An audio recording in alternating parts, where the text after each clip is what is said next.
We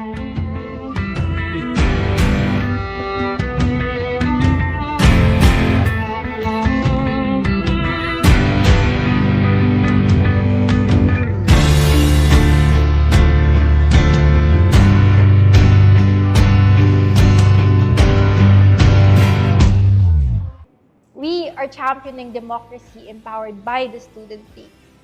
But we need you to empower it so that we may champion it. Because after all, who are we doing this for? Di ba para sa isa't isa naman?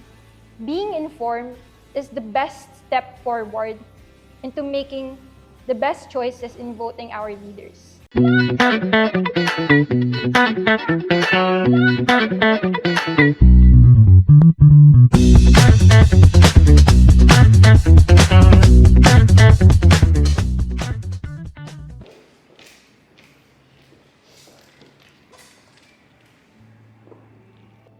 Hi, I'm Jana M. Sagum, the UST Senior High School Commission on Elections Chairperson.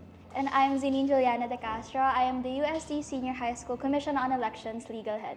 It's hard to engage in a democratic process beyond voting when you are not knowledgeable about the processes that comes with voting. It's hard to just vote when you don't know exactly what entails to vote. It's not about just choosing someone and electing them for a position without knowing what their capabilities are or what they plan for the community or syempre the people that they're leading. Being informed is the best step forward into making the best choices in voting our leaders. Knowing more about, in our example, syempre, the candidates for the senior high school elections is not merely enough, but it's a good way to start to better engage with the democratic process. I think for me, to go beyond just voting is to always know that as not just a voter but as a person, na pagsisilbihan ng mga candidates na iboboto mo, yung mga may elect sa position, it's to know that you have the right to ask questions and the right to demand answers from them. For me, to go beyond voting is to look for answers to your questions, to not just through asking questions, but for example, you can read the legal docs that COMELEC posts, you can read the USEC, you can read the Constitution. Kasi nga, as Jana said, and as Ate Rai always used to remind us, staying informed is the best way you can participate in the elections. Kasi pag alam mo yung mga nangyayari, you're more likely to be wise in voting and you're more likely to be able to actually evaluate your candidates and evaluate who's the best person who can serve you and what are the platforms that you really need na mangyari para maging better yung experience mo in UST Senior High School, which is the purpose of having parang officers. That's the purpose they serve, to serve your interests, to make your experience in UST Senior High School better.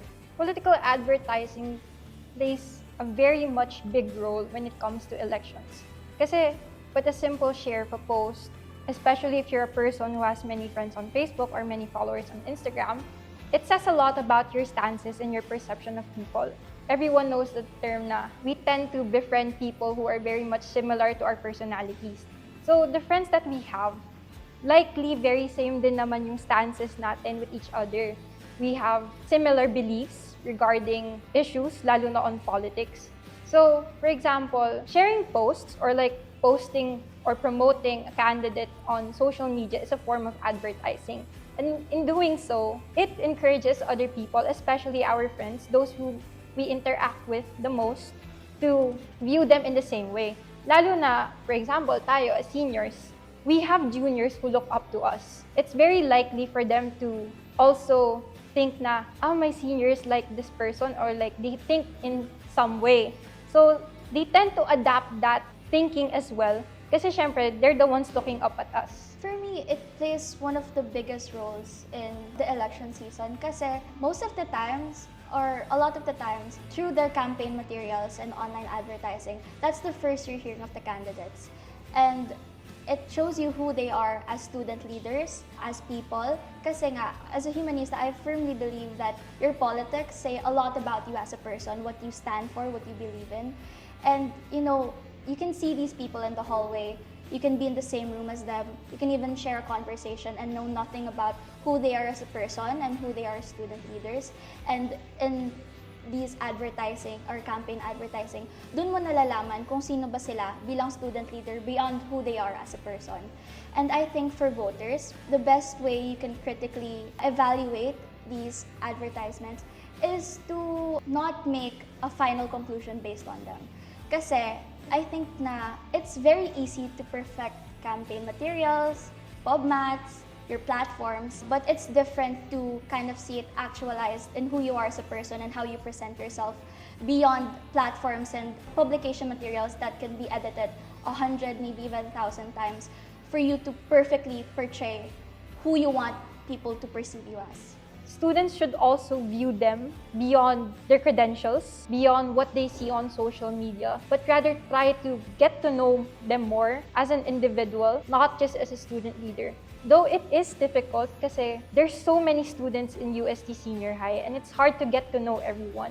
Pero a simple word of mouth, something that maybe the blockmates of a candidate knows but most people don't know, it says a lot and it affects the students' perception about them. Although it may not always be good or it may not always be accurate, it's also good in some ways to hear about things about the candidates more than just what they post about themselves on social media platforms. I think also we need to keep in mind that yes, yung platforms, yung publication materials, they're what we base our perceptions of candidates on. But we also need to keep in mind that platforms, they're also the hopes of the candidates. Hindi niya fully na-encapsulate kung gaano ka-competent yung candidate, kung gaano sila kagaling. It just encapsulates who they want to be as a person and oftentimes how they want the student body to perceive them. And oftentimes, you shape who you are as a person based on what you want people to perceive you, even though it's not often the entire truth. So, ayan nga, I suggest going beyond just what's posted on social media or what's presented to you. Kasi they will always present their best versions. They will always present the version that they want you to see. But sometimes, that version doesn't fully express or depict the actuality of who a candidate is or who a person is. I think it's quite observable how students would likely vote a candidate just because their friends talk about them or like their group of friends would say na, I actually know this person, I've actually met them, I've worked with them, they're really good, they have a really good personality. And as students, they tend to trust their friends' judgment and it leads them to voting the candidate without really knowing about that candidate. So in some forms, it is bandwagon. Yeah, it's You just, group thinking. It's group thinking. It's just following the flow of the people. Just because a person says that this person is good, they're good with this, they're good with that. Pero, ayun nga, being a good student leader does not stop with having good credentials or like having a lot of experiences. So, the main misconception students really have, siguro, until now, ayun nga, is that they make a person complete in their mind without really knowing about the fullness of their personality or of the things that they've done. I think also it's that I think a lot of voters conclude too early. They can see one PubMat, hear one campaign speech, and conclude, oh, siguro siya na. Or also, based on what others say na, ay, parang malakas yung candidate na to, siguro siya talaga yung magaling. Kahit siya mismo hindi niya pa nakikita kung ano ba talaga yung platforms ng candidates, hindi niya pa narinig yung mismong speech niya, or they know nothing about the person. It's just based on what people say. And they just don't understand the power of one vote. Kasi, for example, in a quorum, it's 50% plus 1. What if you were the one person who could either prevent or make a candidate be abstained? Diba? So, I feel like the most common mistake is just to like take things as they are. Na pag narinig mo na, oh, siguro sila yung mananalo, sige dito na lang din ako. Or, oy, ang ganda ng PubMat niya, sige. Parang ano kasi, as we said, you have to look beyond what's presented to you. You can ask questions, you can ask yourself questions kung For example, maganda yung platforms ng candidate, but is it actually feasible? Will it actually serve the student body, or is it just another empty promise na hindi naman mangyayari talaga? Or ayun din, yung group thinking na sabi kasi ng friend ko, mabait daw siya. We have to realize that being a good person doesn't equate being a good leader. Hindi porket mabait ka, sweet ka magsalita, magaling ka sa mag-present ng sarili mo, it doesn't parang secure na you're going to be a good student leader. Because also, iba-iba kasi yung nangyayari every school year. So even the best leader, even the best person, they could be deeply affected by how their school year happens. And you need to pick leaders that you know can adapt to that. Honestly, ang main answer lang talaga dito sa critical thinking, na huwag kang mag-rely sa kung ano sinasabi ng ibang tao, kung ano yung pinapresent sa'yo. Think about it. Like, take the time to sit down, think about what was presented to you, what questions you could ask, and like, how would this affect me as a student? And also, not just me, but my other fellow students who may not be experiencing the same struggles as me, but they are experiencing struggles as well. Additionally, I just thought na may perception kasi yung students ngayon na when a candidate is famous, syempre you're famous on social media, so most likely you tend to post about yourself and the things that you do very often. So parang sa perception ng students, nakikita ko kasi ginagawa niya to, ginagawa niya yan. It makes the students feel like they know you beyond the work you do within the senior high school community. Kasi parang, syempre, ngayon, nauuso na yung a day in the life of ano. And you see them more than what they do inside school. You see the things that they do when they're not doing their academics or their leadership duties within the senior high school. And it makes you feel like, I really know them. They do this, they volunteer in that, they're so kind, participate in a lot of activities.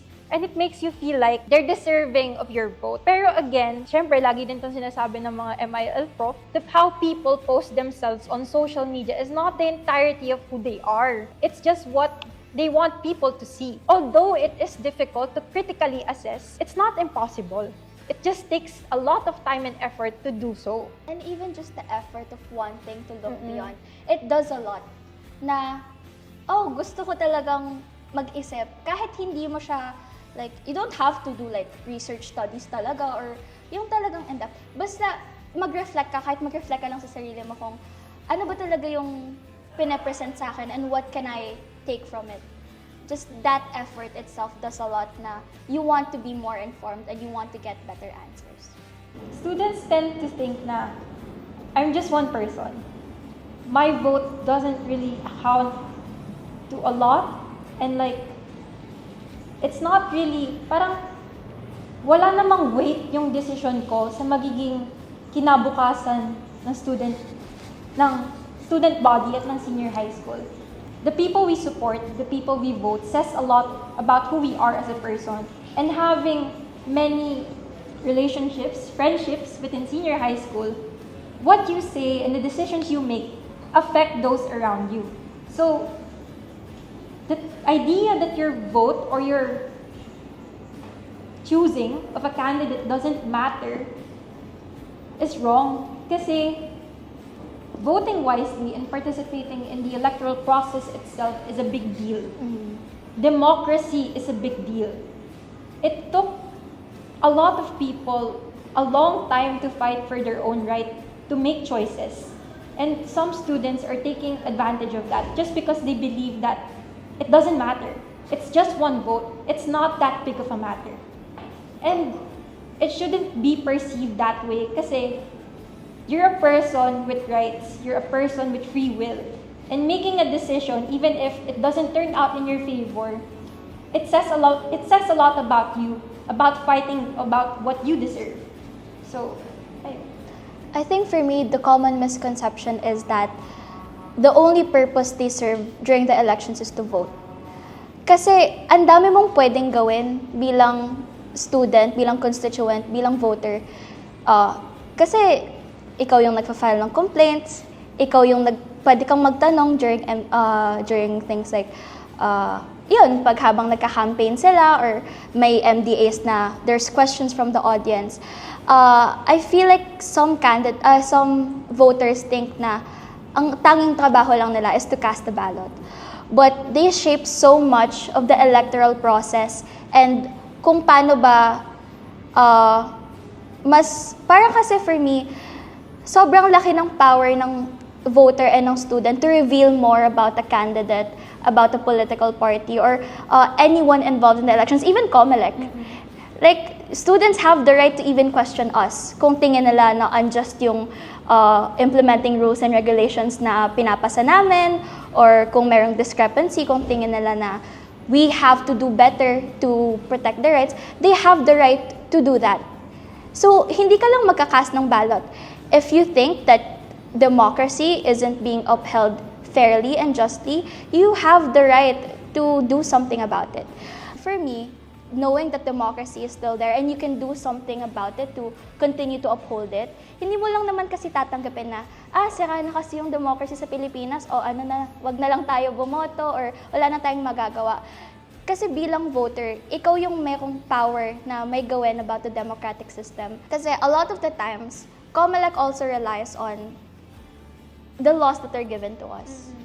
So, kailangan din kasi namin na magkaroon kami ng perspective from the students outside of what's given to us para alam namin kung ano ba talaga yung kailangan ng student body. Kasi the USEC, it's general.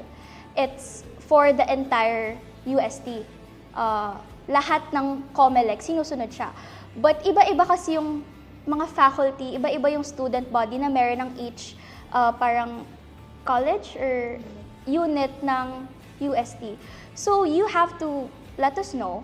Kasi yes, we think of the ideas, but kasi kailangan din namin ng perspective ng students kung paano ba namin pwedeng i-adapt yung nakasulat sa USEC or yung mga platforms and yung mga pwede namin gawin para mas ma-serve yung UST senior high school student body beyond what's given to us. And again, our job nga is to champion democracy empowered by the studentry. Empowered by you. So, although your vote is your own, it's not only you that affects your vote, it's the entire senior high school committee. So, you should also hold yourself responsible to take active participation in the electoral process. It's not just about voting, it's also about making sure that your peers, those around you, are informed. Hindi naman siya basta, alam ko na to eh. Ito lang naman dapat gawin. Alam ko sa sarili ko, this is right and this is wrong. Not everyone around you knows that. And syempre, not everyone will accept your opinion, or not everyone will want to hear what you want to say. Pero it's the effort that counts. It's the effort that you make to let others know na may ganitong problema at ito ang kailangan natin. Also, it's also the misconception that COMELEC has all powers when it comes to championing democracy, na sa amin nakarely lahat ng initiatives to champion democracy, or like some people have misconceptions na pag ayaw ng COMELEC or tingin nila na ayaw ng COMELEC ng tao na to, hindi siya mananalo. Wala kaming impact sa ganun. We're forbidden to have impact on such things. Kasi we're non-partisan. We're the most objective body in the electoral process. So, I don't think that students should perceive COMELEC as the thing that influences the entire elections. We influence it because we have to make sure that the elections turn out well. But we don't mold the entire electoral process. For me, it's half-half of how COMELEC and how the student body molds the elections. We make sure na yung gusto ng student body or kung ano yung kailangan nila, mangyayari siya. Pero hindi kami yung nagde-decide kung ganito mangyayari yung elections kasi ganito dapat siya mangyari. We just make sure na kung ano yung dapat at kailangan mangyari ng students, yun yung mangyayari. It only becomes a democratic process when the students that vote takes participation in that process. Kasi it is your right, it is your free will.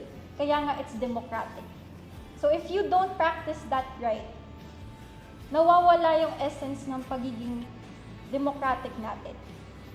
Yeah, no one should dictate democracy. So the idea that COMELEC is what dictates the democratic process, that defeats the purpose of democracy. Kasi once again, democracy is by the people and for the people. It's not by COMELEC for COMELEC. No, the first answer that comes to mind is i-require na yung attendance for the MDA. Because I feel like the MDA is one of the most important parts of the elections because it's so revealing. Like I said, PubMats, platforms, campaign speeches, they can be perfected, practiced, edited 100, 1,000 times. Pero kasi kung yung pag-present mo sa kung ano ba talaga yung pinaniniwalaan mo in the most candid, raw way, in questions you're not prepared for, in words that you aren't like, na hindi siya naka-layout for you, it says so much about who you are as a student leader, what you truly believe in, and like, kung ano ba talaga yung parang gusto mong ipakita sa student body. Kasi yung tunay na paniniwala sa kung ano ba yung pinaninindigan mo bilang candidate and bilang estudyante, hindi mo siya kayang i-fake. For me, kitang-kita kung yung candidate mismo hindi siya naniniwala sa sinasabi niya tungkol sa platforms niya, kung hindi ba talaga niya alam kung ano ba yung tinatry niyang sabihin or tinatry niyang panindigan, feeling ko it's all revealed in the MDA.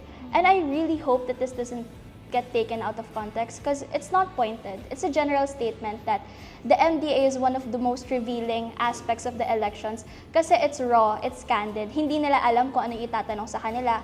Hindi nila alam kung anong parte ng platform nila yung itatry na i-take apart ng moderators, ng students. Kasi the MDA shouldn't be prepared for in the way that you think. You can train with how many ever mock-up questions you can, but you can never prepare for the actual MDA. So for me, it's a request for, it's a call to whoever's can do something about it na i-require yung MDA kasi it's so important. It tells so much about the candidate. Even it tells so much about COMELEC, how prepared we are, and actually how effective we are in engaging the student body. Kasi makikita mo yun sa dami ng taong nanonood ng MDA, sa dami ng taong interested sa MDA. It reveals so much about the electoral process and all the people involved in it.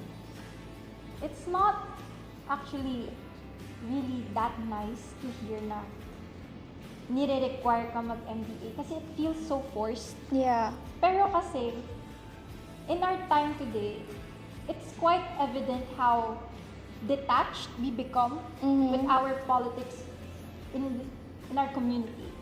Though a lot would say na sa school lang naman this isn't national government. This doesn't take a lot of effect. Wala naman siyang bearing. Ilang taon lang naman ako nandito. Yun yung nagiging mahirap. Kasi the students view their right as something very little when it impacts in so many ways. Although it is parang not necessarily nice to hear na it should be required, I think at this point it's a need. The MDA should be open to a wider and bigger audience and should not be limited to a few attendees. As much as possible, we should invite the student body to engage more in the democratic process. If we were only able, if there was only a way, we wouldn't limit campaigning to room or like posting campaign pubs. Pero at the moment, yun lang kasi yung naiisip ng COMELEC. There isn't, although may mga other ideas naman kami how the students may get to know their candidates, it's still limited. Kahit anong gawin namin paraan para magkaroon ng bridge between the candidates and the student body, walang mangyayari kung the students itself will not make the effort to get to know them. So, a point for improvement for the next batch of The COMELEC, next gen of COMELEC. and for the incoming senior high school students is to find it within themselves to participate, to know, to be informed. Because that itself creates a bigger impact than what they imagine. And I think people kasi, if we don't require the MDA, it's so easy kasi to dismiss na, 'di ba? And again, it plays into the fact that you think for yourself. You don't rely on, you know, the opinions of other people kung ano ba nangyari sa MDA, or you don't rely on like small clips or transcripts. You really see for yourself, how did the candidates act? What did they say? How did the student body react to it? Parang kasi it pushes the students to participate in a way na, okay, it's not nice that you're forced, but at least you're forced to listen, to participate, na meron ka ng onting push na mas mag-participate. Kasi sometimes students need that push. Kasi pag hindi mo sila binibigyan ng way para mas makinig sila, para mas mag-participate sila, it's so easy to dismiss how important one's participation is. Because yung insights na yon, yung mga naririnig mo, yung mga nakikita mong clips, hindi mo sila maririnig at hindi mo sila mapapakinggan kung walang nanood ng MDA. Kung sila mismo, they didn't choose to participate, to listen. Diba? And you could do that for yourself. You could be a part of the conversation. You could be the one informing people, ano ba nangyari sa MDA? Ano ba yung sinabi? Ano ba yung ginawa? You could be a part of the parang population that's helping inform people rather than just waiting to be informed. Kasi, as information gets spread around, it changes din naman. So, don't just rely on what's given. Like I said, don't just rely on what's presented to you. Seek it for yourself.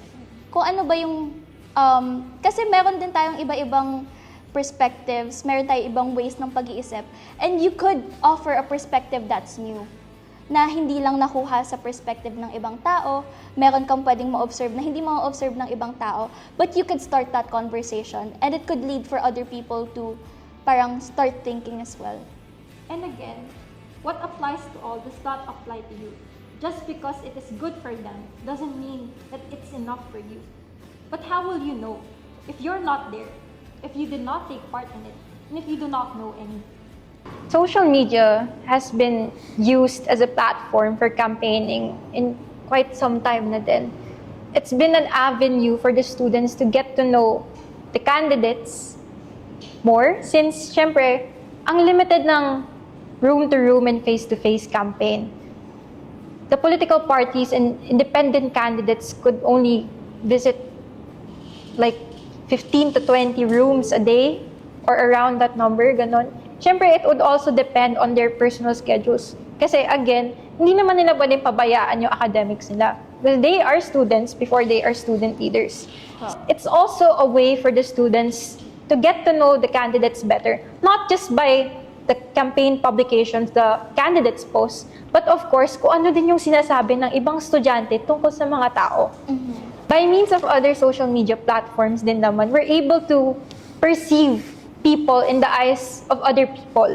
Hindi siya, kasi let's admit it, for example, kakilala mo, kaibigan mo, do you view them in such a way na maybe they're almost perfect or like sometimes you see only the flaws. You don't get to acknowledge how other people see them. Hindi mo nakikita na, nagawa niya pala to. They took part in this. Kasi social media, we can't deny how relevant it is. You know, there's a reason na tuwing may EO ng implementing rules and regulations, we have to adapt it in a hybrid context. Kasi a post on social media could reach 100 times more than however many posters you could post on the walls dito sa building natin. And like Jana said, social media opens discussions. You know, it allows you to see perspectives that you may not have been able to think about if they weren't shared. It gives platforms for the candidates to also say their piece. Like, while the voters are given a platform to ask questions, to scrutinize their platforms, candidates are also given a platform to answer. It's kasi social media makes it so that it's two-way.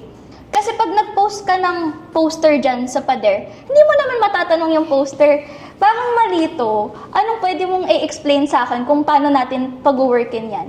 But if you post on social media, it could be a two-way conversation na pwede kang mag-post, pwede siyang sagutin. And once again, mas marami kang perspective, mas marami kang content, mas marami kang just media na pwedeng i-consume and pwedeng i-scrutinize, pwede mo siyang gamitin to form your own opinion. Kasi nga, social media makes us accessible to other people. Yeah. And that is what the student leaders want. Kasi nga, we're in service of the student body. So we need to be accessible to the students. Yeah. Voter ed plays probably one of the biggest roles in terms of the students participating in electoral processes. Kasi nga, to be involved, you need to be informed. How do you take part in something that you do not understand? How do you take part in something that you think so little of na, I'm just this. There's not much that I can do about this. Pero again, you see things in such a way kasi nga, you don't see yourself as a big impact on what the outcome of the electoral process may be. If we have voter education in schools, it pushes students not only to participate in electoral processes within their academic communities, but also outside the universities. It pushes students to take part in the national government. Na para bang, oo, totoo naman na you can only start voting at the age of 18, 16 for SK elections. Pero, hindi naman natatapos ang eleksyon sa pagboto. Hindi natatapos ang eleksyon sa pagkilala kung sino ba ang dapat iboto. Students need to find themselves responsible to not just be aware, but to make others aware as well. You need to be informed not only for your sake, but for the sake of other people. Kasi hindi lang naman isang tao nagpapatakbo sa isang community, sa isang government. It's a group of people. Kaya nga siya democracy. Hindi siya kasi pinili ni ganyan. Kasi eto nag-decide. It's not a one-man job. Democracy is a process that invites every people to practice their right to vote, to know, to be informed, and to educate others as well. So voter education is not just simply a course or a subject, a topic to know. It's a responsibility. It's a responsibility na tinitake lightly for some reason. Kasi sa perception ng student, sa perception ng isang bata, nasa school lang naman ako. There are teachers, there's the administration, there is the faculty to help us. But they don't realize na we're growing and becoming the adult that we're supposed to be. And we're supposed to become the next voters of this nation. Hindi siya, okay na to. Alam ko naman na dapat etong gagawin. It doesn't stop there. Just because you understand doesn't mean that it's enough for you or enough for the other people as well. You need to be the one taking active participation and making yourself available to everyone else. Katulad ng nabanggit kanina, hindi naman lahat makikinig, hindi lahat maniniwala. Pero ginawa mo yung trabaho mo, ginawa mo yung responsibilidad mo na ipaalam at iparinig kung ano ba ang kailangan at dapat gawin. Through voter education, somehow yung misconceptions na yun, liliit siya. Yung population ng people na ganito yung iniisip nila about their rights as voters, about the impact of voting, mas ma-minimize siya pag meron tayong voter education.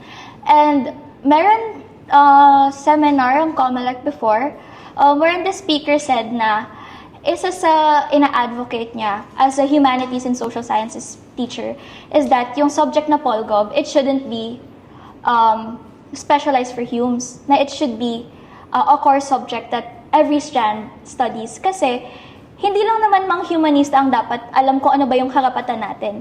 Hindi lang kami dapat yung inform kung ano ba yung nakasulat sa Bill of Rights, kung ano ba yung nakasulat sa, kung ano ba yung qualifications sa legislative department, sa judiciary. So, I feel like that also plays into that na, kasi voter education in schools, it offers a platform for students to be informed in voting matters. Yung parang perception mo in voting and politics, it builds up with what you learn from people, from things like seminars, from things like, from the subjects taught in school like AP, Polgov, UCSP. Nagbe-build up siya. Hindi ka magigising isang araw na alam mo na kung paano maging magandang botante. So, if we offer voter education in school, it could be a starting point for so many people on paano ba bumoto? Ano ba yung impact ng boto ko sa senior high school, in a national context. So, it's very important to have voter education kasi ayun nga, kailangan informed tayo and not everybody has the opportunity to be informed by someone in their life. So, if schools offer that avenue for you to be informed on what it means to be a voter, then that's a good starting point. Ayun nga, as we've emphasized so many times, democracy only works if you take part in it. And though your vote is your own, it is not only you that affects your vote, but the entirety of the community that you belong to. It is one vote. It does not make up for the outcome of an election, pero it adds up. That one vote of yours, the choice that you make, the decision that you choose to make, it impacts other people. Not only after the election, but before it as well. Kasi, let's be real, kukunti na lang yung mga tao ngayon na hindi nila sasabihin sa ibang tao kung sino iboboto nila. They would always talk about it with their friends. Kasi, syempre, gusto mo rin marinig yung sasabihin ng ibang tao. It's not only your ideas or perceptions or beliefs that you want to know. You want to hear it from other people as well. Kasi, we're human beings. Inherit na yun na gusto mong malaman, gusto mong marinig, gusto mong pag-usapan. So, lagi at lagi mapag-uusapan.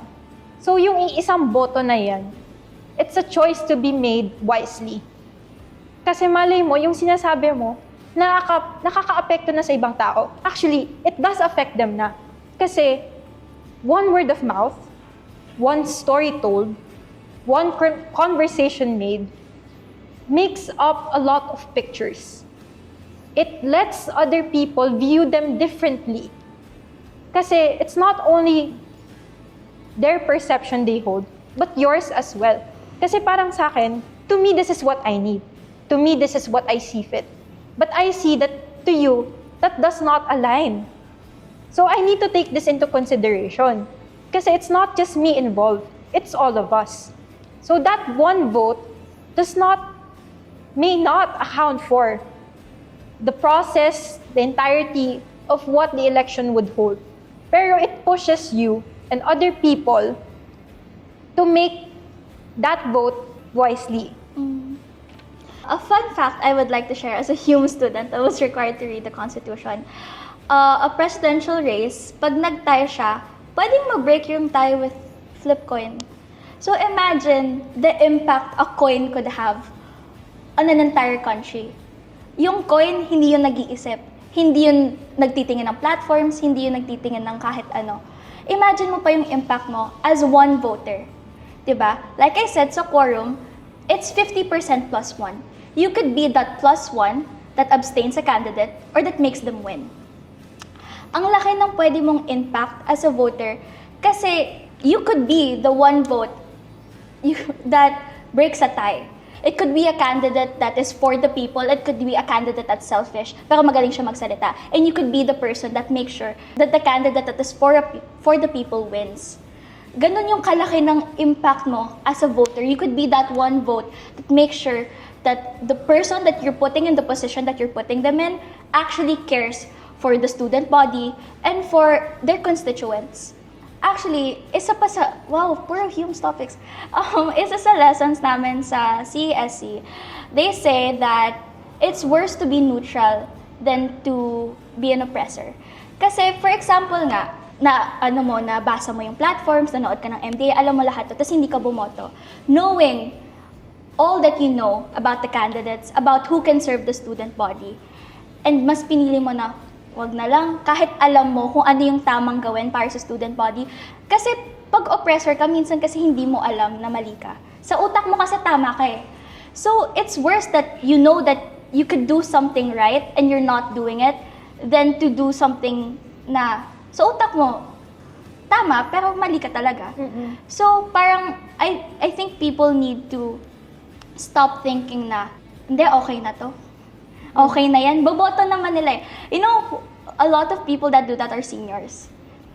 Na, ano kasi, it's known sa aming COMELEC na ang seniors hindi na sila bumoboto. Tapos, pag tinanong mo sila bakit, wala naman ako next year eh. Wala namang impact sa akin kung pangit yung candidate. Pero, imagine, ilan pa rin ang seniors? There are thousands of seniors that are graduating. Imagine the impact their votes could have on the turnout. Na kung lahat ng seniors na yan, bumoto sila para sa tamang kandidato, what could have been the outcome, diba? Also kasi, mas alam na nung mga seniors kung paano ba tumatakbo yung USC Senior High School. Mas impressionable ang juniors sila, mas na-form ng opinion nila based on their experience as senior high school students and based on their experience with the student council. Pero, hindi nila ginagamit yung privilege na yun to know na, kasi nauto na kami dati, so alam na namin kung paano pumili ng candidate. Pero kasi hindi na kami affected, so wag na. 'Di ba? So parang imagine mo yung impact na nagagawa nun sa electoral process. And yung seniors, nakakatrabaho din nila yung candidates as their juniors. So imagine if they use their knowledge to impact the elections. And how many of those individual votes na, hindi, ako lang naman yung hindi boboto, how many of those could have formed, could have swayed, or could have changed the outcome of the election? Actually, I also had this experience a few days ago. Pero hindi lang siya a few days ago nangyari. Ilang beses na siya nangyari na I was asked by a prof, a friend, a blockmate, kung bakit ba bumoboto ang grade 12 students. So bakit nga ba? At bakit hindi? I think that's the better question. Bakit hindi boboto ang grade 12 students? We are part of the senior high school community. And tayo yung nakakita kung ano yung naging problema ngayon at kung anong kailangan natin para sa mga susunod na taon. Knowing that you have the privilege to take part in that change, to provide a better future for your juniors, hindi mo ba kukunin? Hindi mo ba gagawin?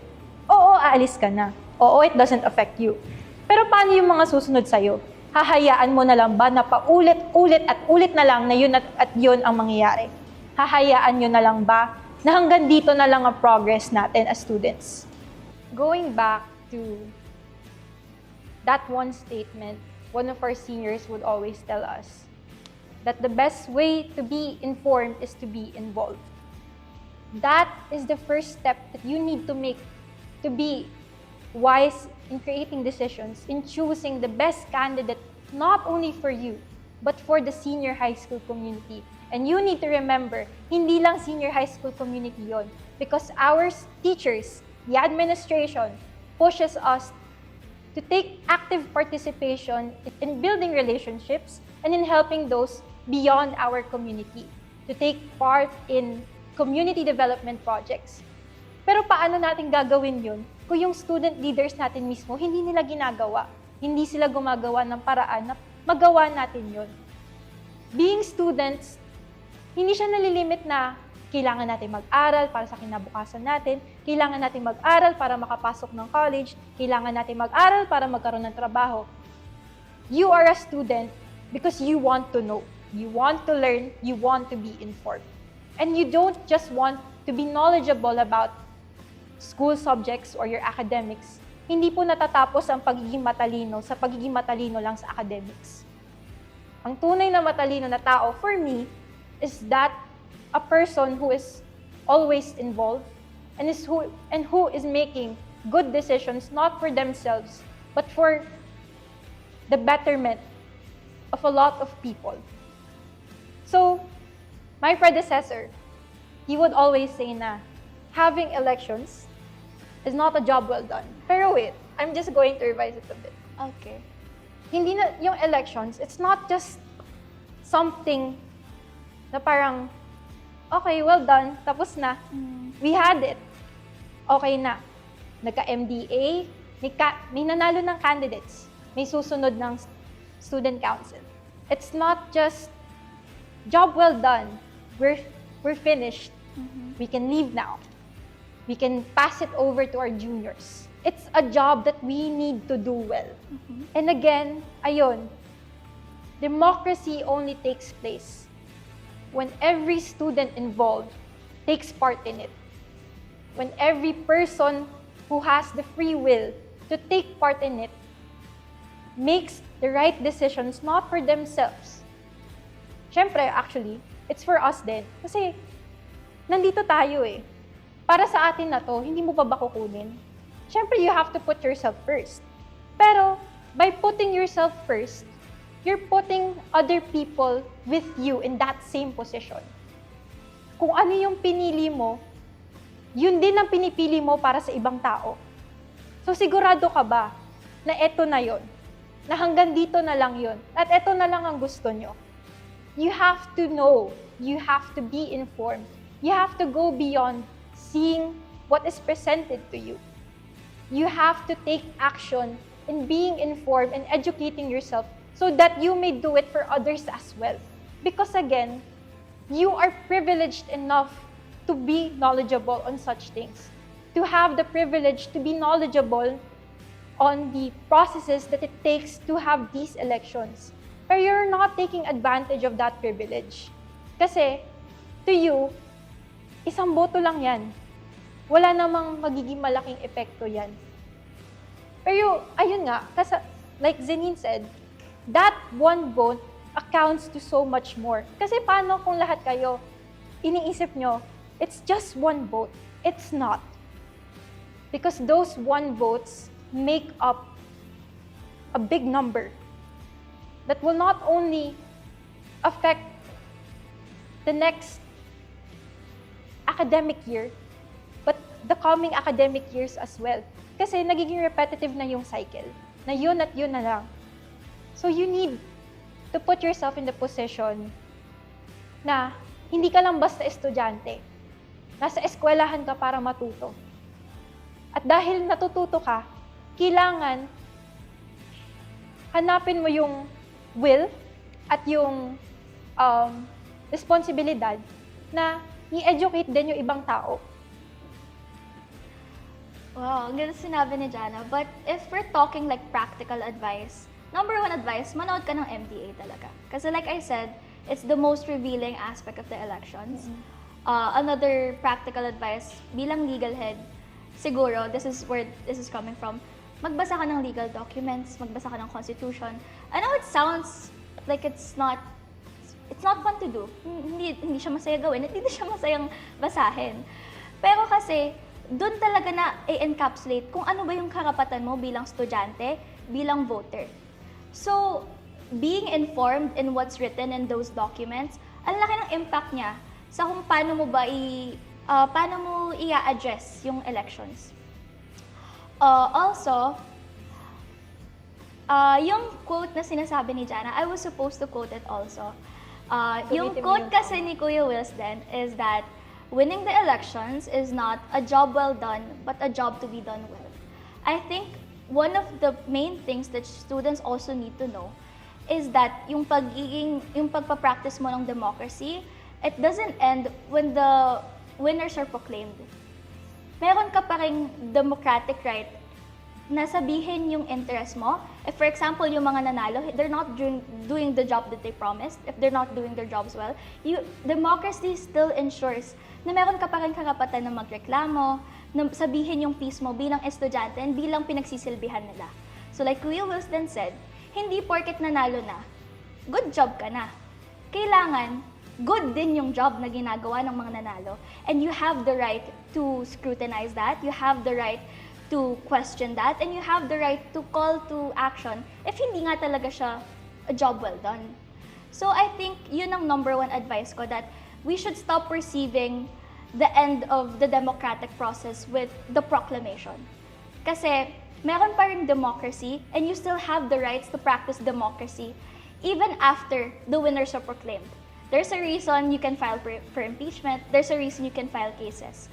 Kasi you can still do something kahit nandyan na sila sa posisyon na yan if you think that they're not doing their job well. So, just stay informed of your rights kasi yun talaga ang biggest power mo bilang isang voter and bilang isang estudyante. Alamin mo yung karapatan mo and alamin mo kung ano yung kaya mong gawin and ano yung pwede mong gawin sa power of democracy na nabigay sa'yo. And again, ginawa ang USEC, kaya nga siya University Students Election Code at ginagawa ang MDA para sa estudyante. So, championing democracy empowered by the studentry is not just a job that we're supposed to do. Because it is not championed if you're not empowered enough to participate in it. So championing democracy is a two-way process. We champion it because we're doing it for the student body. Who are you doing it for? One last thing to add is that you also need to know that the commission and the student council, we're here to serve you. Wala kaming democracy na matcha-champion kung hindi nyo kami ni-empower. Because ang democracy lang na matcha-champion namin is yung nakasulat sa USEC. We need the student body to empower us to champion democracy in the way that they need us to champion it. And it's the same with the student council. You need to tell them what you need as students. And kasi we're just bridges to the administration. Both the COMELEC and the student council. We need you to let us know how, of course we know how to do our job, but how do we do it in a way that serves you? Kasi yun ang trabaho namin. Hindi namin trabaho na diktahan kung ano ba yung nangyayari sa elections. Hindi chairperson si Jana, hindi ako legal head. Para lang doon, we're here to serve you.